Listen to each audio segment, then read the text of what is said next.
welcome to Friends at Gameology, hosted by MoonlightCrew.com. Reviews for science. In 7 minutes or less. Ticket to Ride Europe. It's an expansion, or standalone expansion, to Ticket to Ride. So it has everything you need to play in the box. And so this is going to be your typical set collection game where you collect these train cards and put them down to complete routes to get points. So the most victory points wins. And that's very brief because we explain it in Ticket to Ride. What this adds are tunnels. And so they're the ones that are outlined. So like this one up here is a long one. Some down here, they're outlined in like a black jackety thing. I don't know. Those add a little bit of luck. And then you have Ferry Routes, which you need a locomotive in order, however many locomotives are pictured, that's how many wilds you need to complete that route, included with everything else. And then stations, which are a way that if you get blocked, you can put this here and then say if someone went here and I needed this route, then I could say I put a station there and say, okay, well now I'm going to Munich. So that stations help you and you get 3 of those. There are also victory points at the end if you don't use them. And then to mitigate some luck, I think they added just 1 long route per person in the beginning, and all the other routes are going to be, they're varying between 5 and 13, I think, instead of up to 20s. So that's what it adds. So let's talk simplicity versus complexity. I mean, granted, there's a tiny bit more complexity when playing Ticket to Ride Europe over Ticket to Ride base game of USA because of tunnels, in which when you go there, you have to flip over cards, 3 cards from the top of the draw pile to see if they match the color you played, and then you have to play more cards to go there per card that matches when it's flipped from the top. So like that sounds a little complex right there, but once you play, you'll get it right away. It's not too different from the base set. I think it's still, I mean, it's a little bit more complex, but it's still pretty simple. Yeah, I would agree. I think it's just a pretty easy gateway game for non-gamers, this one or the base set. I think they're both easily gettable within a couple turns. Like Tom said, there's a little bit more complexity. The stations add a little bit, but it's not anything that's not understandable pretty quickly. So luck versus strategy.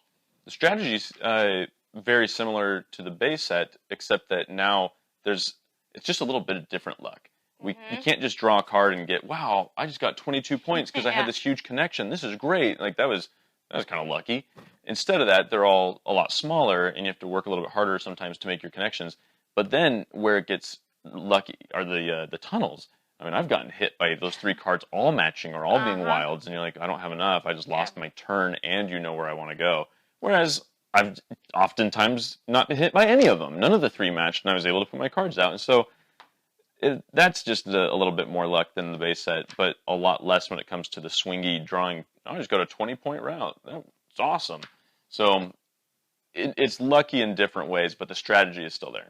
Yeah, I think the strategy is still there, and part of me thinks strategy is even more so in this game because you only have 1 long route. So you don't have to keep it in the beginning. You can get rid of it. So do you keep all your shorter ones because they make more sense, or do you keep the long route because it goes against everything you already have? And what are you going to luck in to draw? And so how are you going to make those 7s and 8s work for you to win? I think that's pretty huge. And then I think the stations take away some of the blocking luck that happens, or blocking strategy some people have, right? So that's definitely a viable strategy. And it can still work in this game because you only have 3 of these, but I think it takes away some of that if you do get blocked by luck. And so I think this is more strategic, but then you have that tiny bit of random luck added in when you do the tunnels. But you just got to prepare for those, I suppose. Take more time in getting more of those cards so you don't get hit, and so you can still do your turn. So that's my take. Fun versus boring.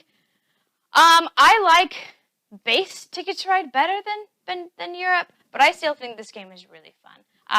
We're huge Ticket to Ride fans, and so this one is still really fun. If I want to introduce someone to something other than Ticket to Ride base, and I'll do this one first because it's the one that introduces other things that are used plus other things in other expansions, if that makes sense. Like it adds tunnels and ferries, which are used in other expansions along with other things. So this is the one I use, and I find it fun.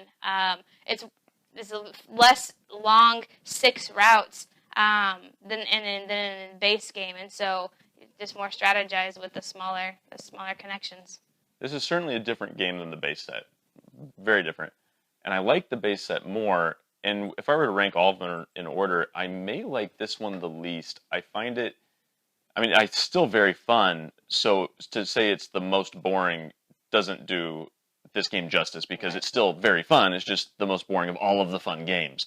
Um, but I don't know. There's just something about it. I play on the iPad a lot. I just played the other night in person. We had a 3-player game, and it's maybe because blocking strategies aren't as valid, and that's the type of strategy I like to employ sometimes, not all the time. You got to be smart about it. Maybe it's just the tunnels and how many times I've been wrecked on those. I don't know. But I do like this game. Don't get me wrong, but it's not as highly rated for me as the base set, which is against the grain. I think oftentimes I'll get on the boards on Reddit or BoardGameGeek, and I see a lot of folks. I disagree with a lot of folks apparently, or they disagree with me. We don't see eye to eye on that thing, but I do like the base set better. And unfortunately for this, I compare this to the base set. BoardGameGeek rating, I would say like a solid 8 for me. Yeah, I would still give us an 8 or 9. So, I mean, the fact that we like this other one better, this is still really good game. Still play it. And especially if you want that more strategic and less luck, this is probably the game you like, and that's probably maybe why people like this one more than the base game. Make sure to subscribe. You can get a free glitter painting on YouTube of your favorite geeky thing. It could be you that wins. Ticket to Ride Europe. We've presented the evidence. You be the judge.